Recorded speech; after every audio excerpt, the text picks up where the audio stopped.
Welcome to episode 126 of Outside the Circle, a podcast dedicated to new and upcoming country artists, musicians, and songwriters. Today's guest will be Amy Sheppard. We'll get to her in a little bit, but first, it's been a while, but I'm Ronnie, and here's Brian. Yeah, what's up, man? The same old intro. It's just like, 4 months later? Yeah, it's like riding a bike. I didn't even have to look at anything. It's just there. Yeah. Of course, we decided to come back right as I'm at the tail end of this sinus infection. And so hopefully I don't get into a coughing fit. But yeah, man, a lot has changed for me. I have a 3-month-old baby girl now, Hunter Rose, part of the Hopkins clan. She has been an absolute blessing, happy little girl, completely the opposite of how Wyatt was as a baby. Wyatt is, as many people know, is a feral boy, very loud, and this little girl is so nice and cute and quiet and smiles and everything. So, no, it's been a wild ride over here, man. Yeah, it's been since I believe mid-March was the last episode. Kind of a snowball of events in kind of between the two of us that led to, I don't know what it's been, March, April, May, June, about 4 months here. Normally we take the whole summer off, but going into the summer, you did a few episodes, I did a few episodes, interviews, and now that we have some in the bank, we decided, let's start getting them back out there so we could come out of the summer pretty strong. But yeah, I think, we'll start off today we'll start back off here with Amy. You actually did this one yourself. That was the week I got sent away for a conference for work. So, for a while, you're going to hear, other than these intros and outros, it's gonna be kind of one-sided, I guess we could say, for a while. Yeah, after this one, it's all Ronnie because I was on diaper duty. Yeah. But yeah. So you had obviously a very exciting, very, very happy time in the Hopkins household, and I mean, I guess I could kind of say on the other end, there's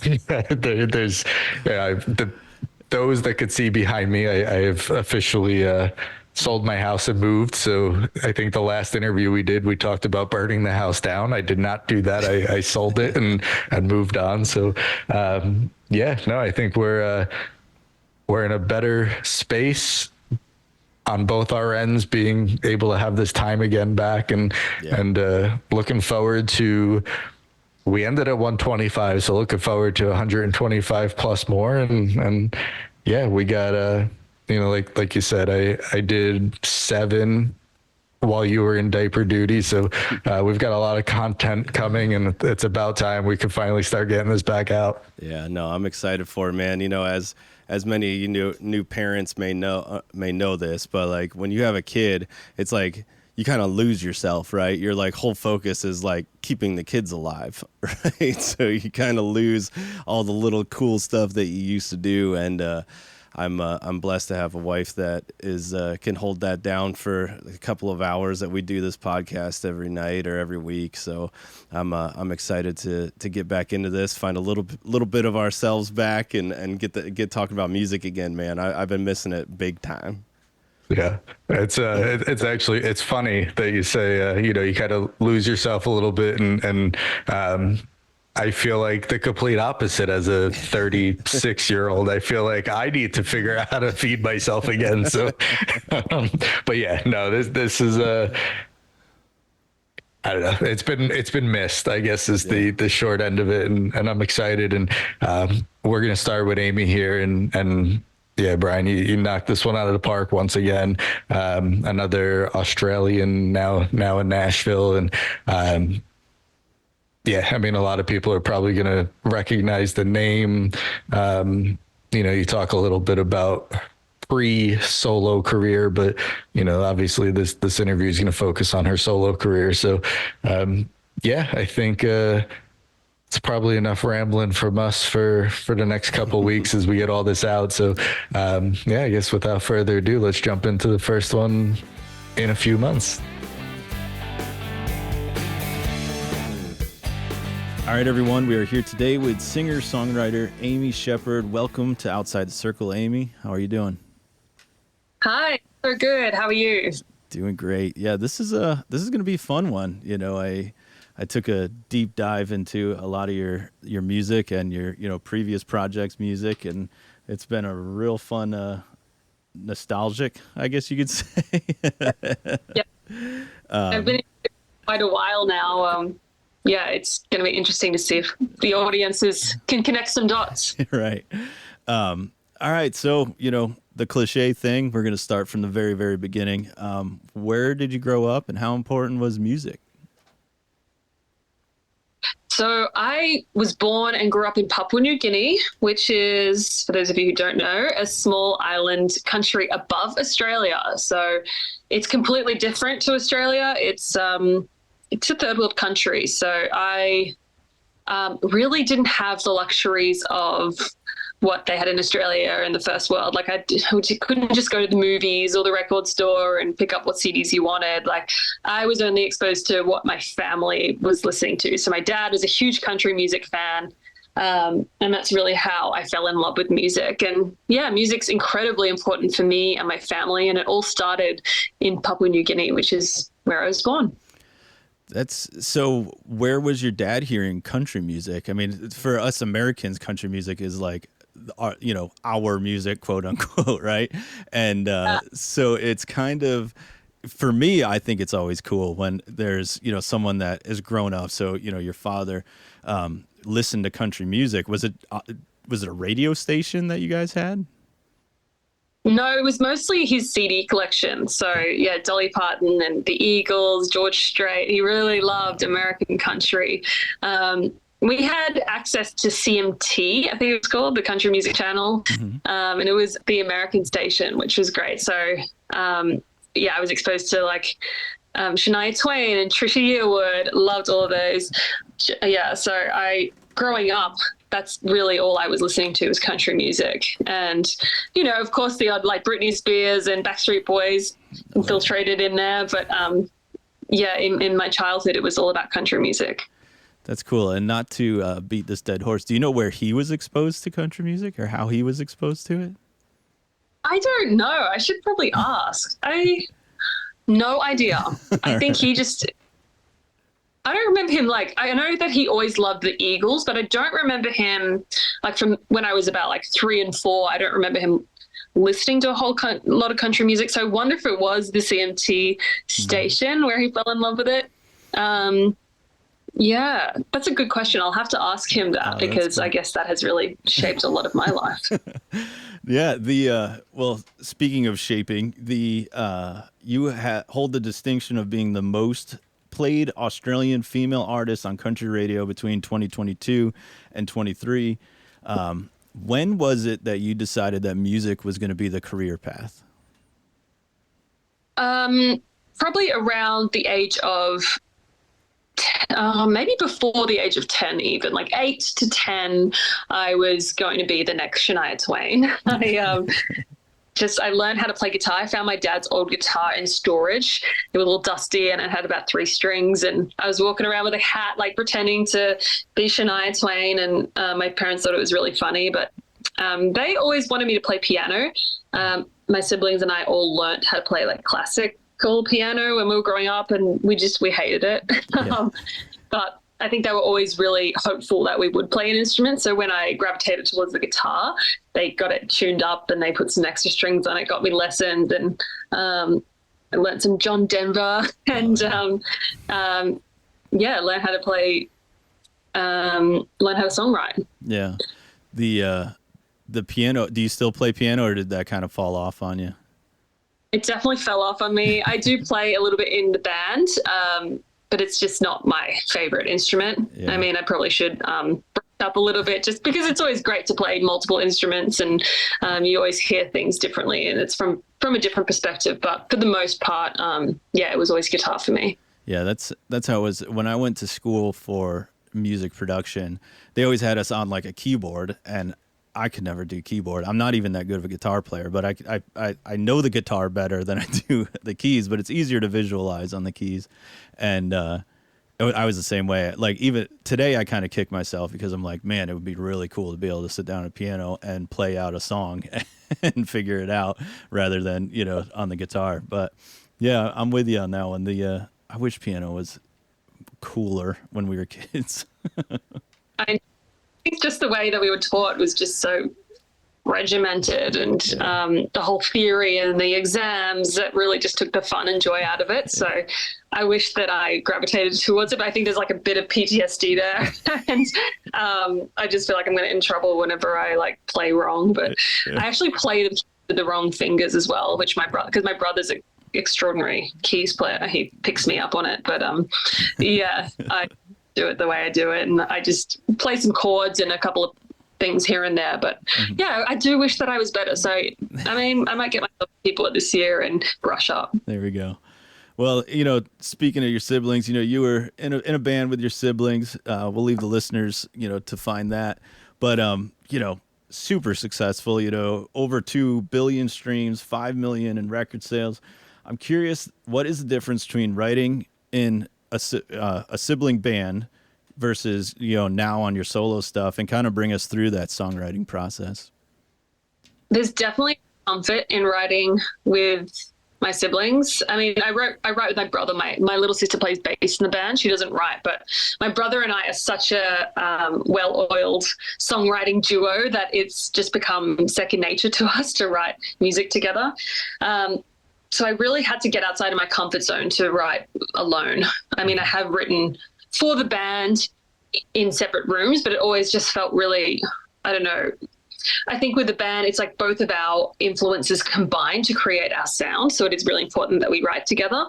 But that doesn't mean that I don't have my own ideas and my own sound when I write separately. So yeah, it was really important to me I just had this itch and this urge to write country music that I couldn't deny any longer. And so I just did it for fun. I wrote a couple of country songs and sort of had them collecting dust. And I went to a festival here in Brisbane called CMC Fest. And it's where like a lot of the internationals come in, and you can really see country music showcased in Australia. And I saw what some of the internationals were doing, and I was like, wow, like this is something I feel like fits what how I write and what I can do. So after that festival, I sent the songs to my manager and some of the other artists in Australia who I'd become friends with, like country artists. And they were like, Amy, this is great. Like you should release this. And so my manager was like, why don't you go to Nashville, do some more writing, see if you like the whole community and the whole country music scene before you like dip your toes in, before you really commit. So I went to Nashville, did some writing, got to work with some session musicians, which was just like mind blowing to me, just how talented and like instantly they can they can learn a song. So that was a real thrill for me. And I wrote a bunch of songs, came back to Australia, and the pandemic hit, of course. So that was a huge handbrake on this project of mine. So people kind of knew that I was working on country. They knew that I had been to Nashville, but yeah, it was a shame that I couldn't release anything at that time. I didn't want to release anything during the pandemic, so I held off until 2022. Mm-hmm. And I released my first EP called Nothing But Wild, and it did really well. It went to #1 on the ARIA charts, which is our equivalent to the Billboard charts. Mm-hmm. And I started doing a bunch of shows. I played the CMC Festival, which is just like a full circle moment for me. And yeah, it's doing really well so far. And I just keep releasing music, and the crowds are getting bigger. So I feel like I'm on the right path here. That's awesome. Yeah, the to unpack a little bit here, the move to Nashville, and then the learning of how, you have been co-writing for a while, but Nashville is like a co-writing town, right? So like, how is it trying to grab, those co-writers and get into that circle? it's a lot of fun. I think a lot of people are interested in writing with either my brother and I or both of us because of Sheppard and the history we have there.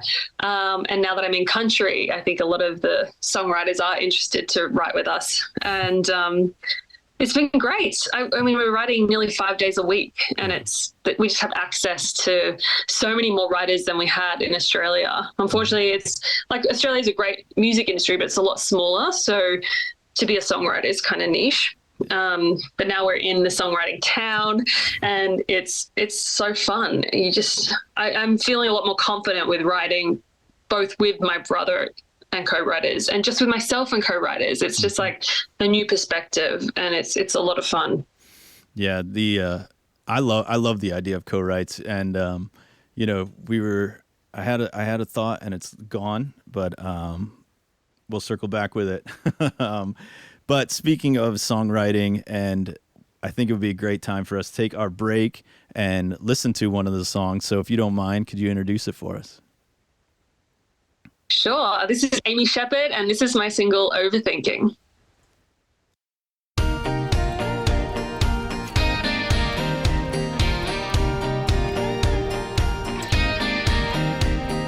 think I saw you walking on Broadway today. Now I'm wondering if you've been doing okay. Now you're going round and round my brain on replay. What can I say? Some things don't ever change. I'm overthinking about you tonight. I'm over wondering if I'm on your mind.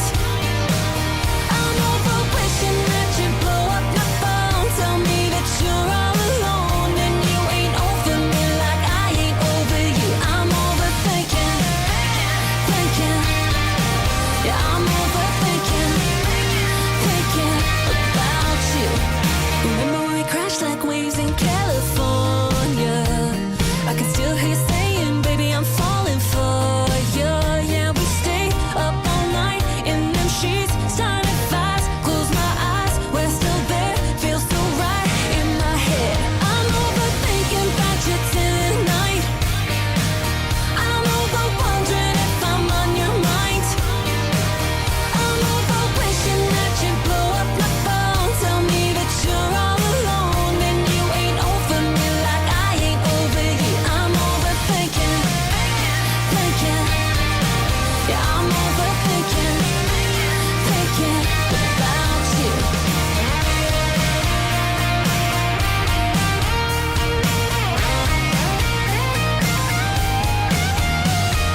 Turning off these memories was never gonna be easy. Damn, I know you'll rip apart if you don't wanna leave me. I'm overthinking, thinking. I'm overthinking, thinking. Yeah, I'm overthinking about you tonight. I'm over wondering if I'm on your mind. Yeah, I'm over wishing that you blow up my phone. Tell me that you're all alone and you ain't over me like I ain't over you. I'm overthinking, thinking.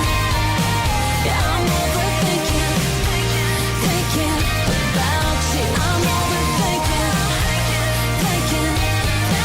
Yeah, I'm overthinking about you. All right, so let's talk about Overthinking. What was the inspiration behind it and releasing that song? So I wrote this one when I was on a trip to Nashville before I moved there. And I just had the idea. So it actually came from my list of notes on my iPhone. If I have an idea, I'll just write it down in my songwriting ideas notepad. And I had overthinking, like you can't stop thinking about someone, you're overthinking about them, but also you're sick of thinking about them, like you're so over it. So I wrote the little chorus just in my hotel room, and I went into the session with Phil Barton and Lindsay Rhymes, who are two Aussies living in Nashville, and they loved the idea. They thought it was really catchy and, you know, interesting with the view of overthinking. And we wrote it in like a couple of hours. And Lindsay is such an incredible producer. He's really quick with how he works. And at the end of the day, I had a finished song, which is just incredible, because often I'll have to work like, back and forth. It can take weeks to get a song finished, but in Nashville, you often will walk out of a room with a finished producer, which is amazing. So yeah, that was one of those songs. And I referenced Broadway because, I was surrounded by that. I was going down to Broadway at that time because I was a visitor to Nashville, and it's a fun song, and I think it's catchy and probably relatable. I mean, everyone has an ex and has run into them and can't stop thinking about them. So that's what the song's about. Yeah, no, I love it, and you're right. Yeah, it is relatable. Hopefully, almost everybody can relate to that song. And two things I got to cover Ronnie's part, which is he always talks about like the lyrical side and the feel of it, and the feeling of that song is just like there's an attack to it. It's like I'm done, I'm over it, and that kind of feel that happens like right off of the go, and I love that. The play on words is great, and then. My side of it is I always talk about production side, and you're right. The production side in Nashville and the players there that are unbelievably talented. Like when you're in a tracking session and it just happens, and you're just seeing this thing happen in front of your eyes, you're just like, this is unreal. But the whole thing, I mean, the rhythm section is so tight. The whole song just feels like it's like it's just gripping at the road. It's just going, that type of feel, and I love it. It's so easy to just like instantly turn it up and just rock out to it. Yeah, thank you. And it's just so satisfying to like have an idea in your head, and it can be really important to find the right producer, because so often you'll be like, oh, I have this idea, this is how I want it to sound. You try and give reference tracks, but of course the song doesn't exist yet. So to have a producer really see the vision and bring it to life is just, it's the best. It's such a luxury to work with someone like that. So yeah, I feel really grateful that this song translated and we were able to get the sound exactly how I imagined it. Yeah, the other thing that I wanted to talk to you too, this is kind of always my fun thing, is as a songwriter myself, I take notes on my phone, but then when it's time to write, I'm always a pad and paper type of person. Are you a pad and paper when you're actually writing, or are you typing it, or what is it? I used to be pad and paper, but now I use, because I do a lot of collaborating and songwriting sessions, I use Google Docs. So I'm typing. Yeah. I love, because it's like real time. For those of you who haven't worked with Google Docs, it's like real time editing. So you can be on the Google Docs, but also your songwriting co-writer will also be on the Google Docs, and you can like delete each other's sentences and add to it. And cool. I think that's really handy, rather than being like, oh, what was that line you just wrote, and like transcribing it as well. It's just like real time and it's quick, which I really like about Google Docs. No, that's super cool. And that's actually the first time I've heard it. And it totally makes sense to be able to real time edit with each other and to collaborate in that way. I unfortunately don't have that luxury of co-writers up here, so I'm sticking with pad and paper for a while. No, that's awesome. And, as we move on, you're no stranger to performing live. You did the AFL halftime show, sharing the stage with artists like Justin Bieber, Elton John, which is awesome, and Keith Urban. What can someone expect when they come out to see an Amy Sheppard performance? So if you've seen a Sheppard show, I guess you could get a taste of what I do as well. I really like energetic performances. I do play a bit of guitar, but I don't like to play guitar the whole time, because I like to run around the stage and connect, and I'm really energetic. So I think people can expect, songs that are sing-alongable.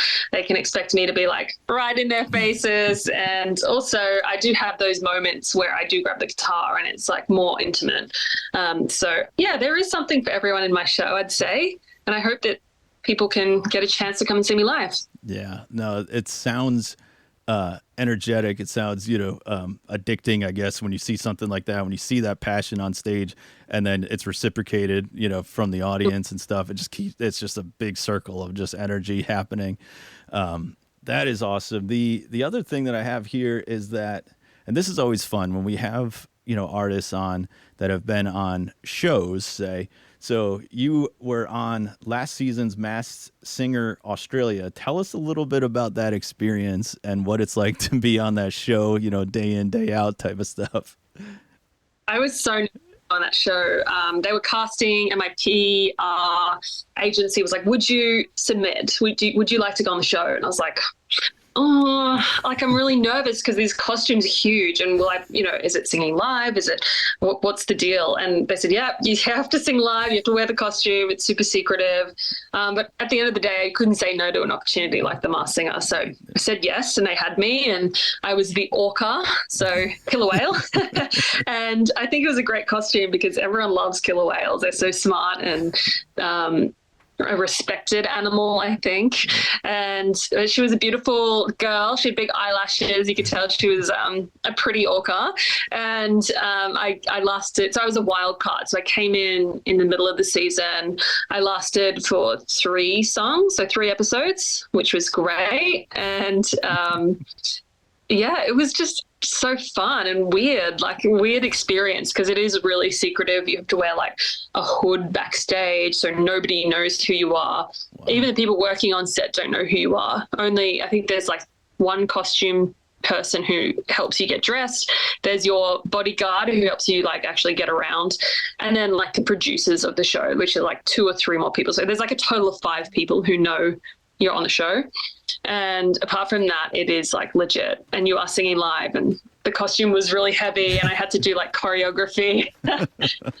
So you're out of breath for a lot of it, but crazy experience. Yeah, I could imagine. Well, I couldn't imagine. It's insane to me that the whole thing of just being like, I love the idea that nobody knows who you are. Like nobody knows that it's you under the costume. And nobody wants to throw out an orca. I mean, I know. And it was funny because I had moved to Nashville when the Masked Singer was airing, because it's obviously filmed a few months in advance. And my fans were like, all the clues lead to Amy. Like, are you the orca? It sounds like you. But then they were like, oh, but Amy's in Nashville now, so it can't be her. So it was really funny watching real time people trying to guess whether it was me or not.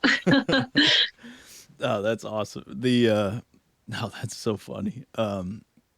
So, Overthinking was followed by a release of 2 more singles, including the most recent Small Town Rumors. Anything else coming down the line that you want to touch on? Yeah, for sure. So Small Town Rumors will be my next focal single in America. It's doing so well here in Australia. We're a little bit ahead here in Australia because singles just they kind of take off more quickly because there's less population. Small Town Rumors is currently number 5 on the country chart here, which is my 6th top 5 singles in Australia, which is really exciting for me. I am stoked that the music's still connecting despite living in Nashville.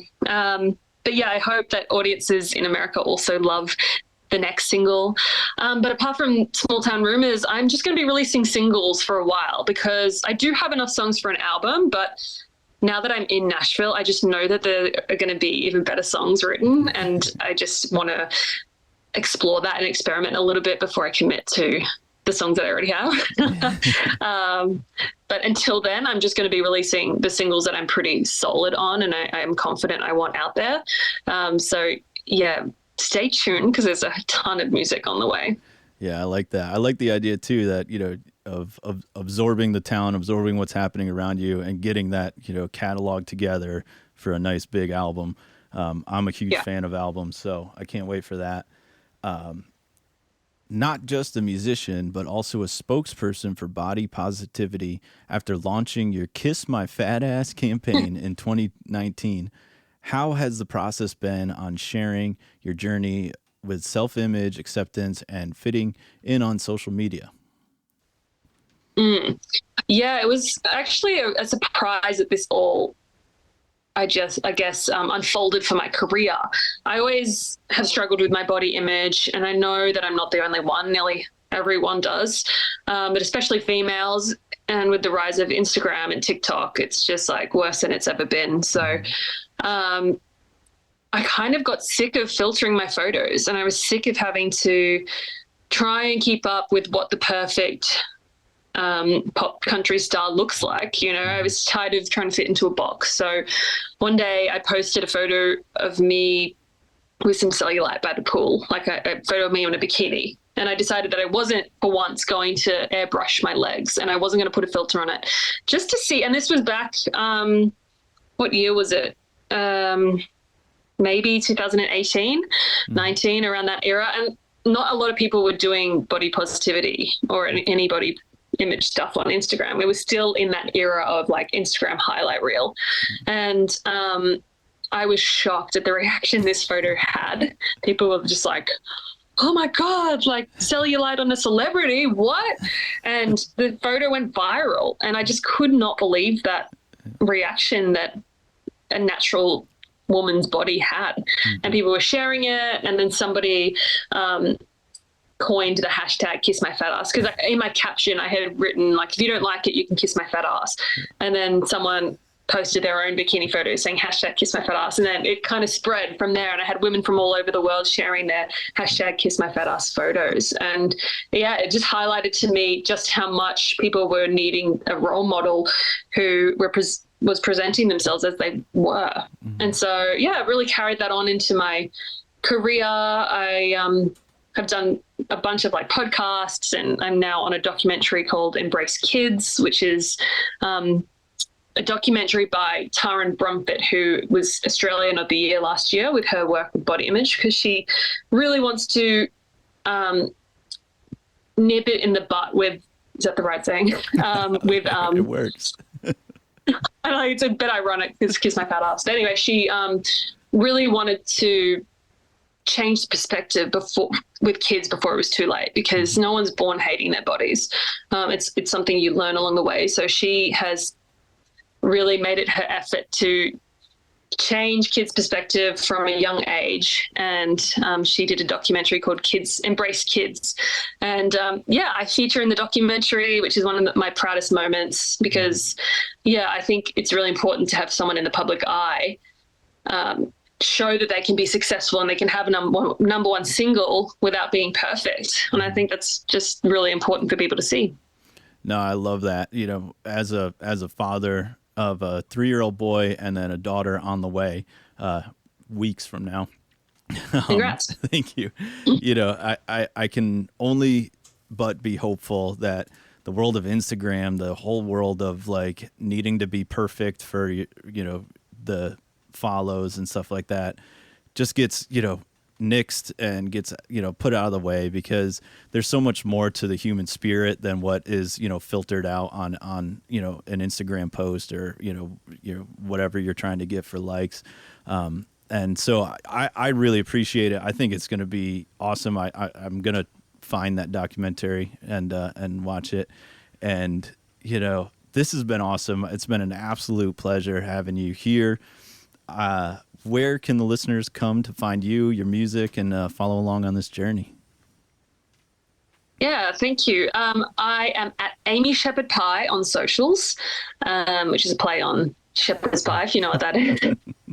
So Amy Sheppard Pie, and also my website is amyshepherdofficial.com. And then you can find my music on Spotify, Apple Music, Amazon, wherever you like to consume your music. I'm sure that my music is there. Awesome. Yeah, this has been awesome, Amy, and I really appreciate it. Thanks for joining me today. Thank you so much.